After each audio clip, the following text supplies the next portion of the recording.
hơi xì hơi gà đây ba hơi xì xì দুমুঠো ভাতের আশায় প্রতিদিন ভোর থেকে শুরু হয় বৈদ্যনাথ দাসের জীবনযুদ্ধ। এক গ্রাম থেকে আরেক গ্রামে এক ঝাঁক শূকর নিয়ে ছুটে বেড়ান তিনি। সারাদিন শূকর চড়ানো, খাবারের ব্যবস্থা করা এবং সেগুলোর নিরাপত্তা নিশ্চিত করাই তার একমাত্র কাজ। সন্ধ্যা নামলেই যে গ্রামে থাকেন সেখানে অস্থায়ীভাবে রাত কাটান। স্থায়ী ঠিকানা থাকলেও জীবিকার প্রয়োজনে বছরের অধিকাংশ সময় তাকে পথে পথে কাটাতে হয়। hơi gà đây ba Baidyanath Das জানান, এই পেশা তাদের বংশ পরম্পরায় ধরে চলে এসেছে। তার বাপদাদারাও একইভাবে শূকর পালন এবং চড়ানোর কাজ করতেন। আধুনিক সময়ে অনেকেই এই পেশা ছেড়ে অন্য কাজ বেছে নিলেও সংসারের দায়িত্ব কাঁধে নিয়ে তিনি এখনও ধরে রেখেছেন পূর্বপুরুষদের এই জীবিকা। আমরা ছোটবেলা থেকেই আমার বাপ দাদা মনে করেন শূকর পালে, তারপরে আমরাও মনে করেন এটা পালি।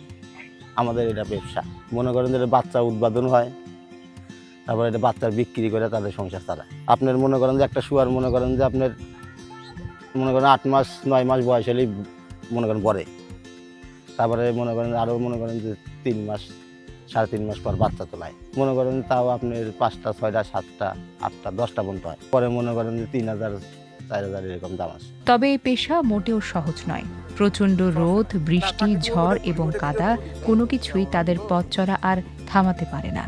দিনের পর দিন, গ্রামের পর গ্রাম ঘুরে বেড়াতে হয়। কখনো কৃষি জমিতে শূকর ঢুকে পড়লে স্থানীয়দের ক্ষোভের মুখেও পড়তে হয়। আবার সড়ক পারাপারের সময় দুর্ঘটনার ঝুঁকি কিংবা বন্য প্রাণীর আক্রমণের আশঙ্কাও থাকে সব সময়। তবুও জীবিকার তাগিদে সব প্রতিকূলতাকেই সঙ্গী করে এগিয়ে চলেন তিনি। মানে সারা গ্রাম ঘুরি মনে করেন দিনের খাদ্য আছে সেখানে খাওয়াইয়া মনে করেন রাতে একটা ভালো জায়গায় আমরা অবস্থান নিই। বর্ষা হয়ে গেলে রাজশাহী, খুলনা, পাবনা, বগুড়া ডিস্ট্রিক্ট, যে অঞ্চলের উঁচার দেশ আমরা সেদিকে চলে যাই।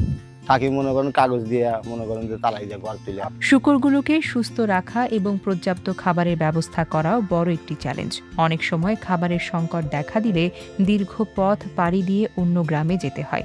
এতে শারীরিক পরিশ্রম যেমন বাড়ে, তেমনি অনিশ্চয়তাও বেড়ে যায়। গ্রামীণ বাংলাদেশের অনেক অঞ্চলে এখনো কিছু পরিবার এই পেশার উপর নির্ভরশীল। তবে সামাজিক অবহেলা, অর্থনৈতিক অনিশ্চয়তা এবং বিকল্প আয়ের সীমিত সুযোগের কারণে তাদের জীবন দিন দিন আরো বেশি কঠিন হয়ে উঠেছে। একটু মনে করেন বাচ্চার ওজন থাকে মনে করেন 10 কেজি 8 কেজি, এটা মনে করেন 20 পাও বিক্রি হয়। কাতি, আগুন, পুষ মাসে এটা বিক্রি হয়। এখানে এখন মনে করেন 15টা মাল আছে। এই মনে করেন 3টা থেকে শুরু করছিলাম আমি, আগে পরের কাজ করতাম। ওই 3টা মনে করেন যে আস্তে আস্তে কাম করে মানুষের কাছ থেকে কাজ করে তারপরে 3টা কিনছিলাম।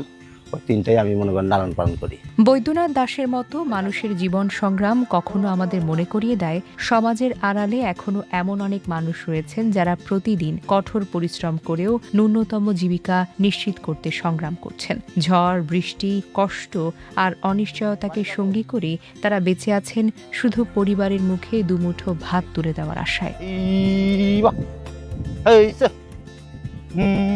Desk report, recap news.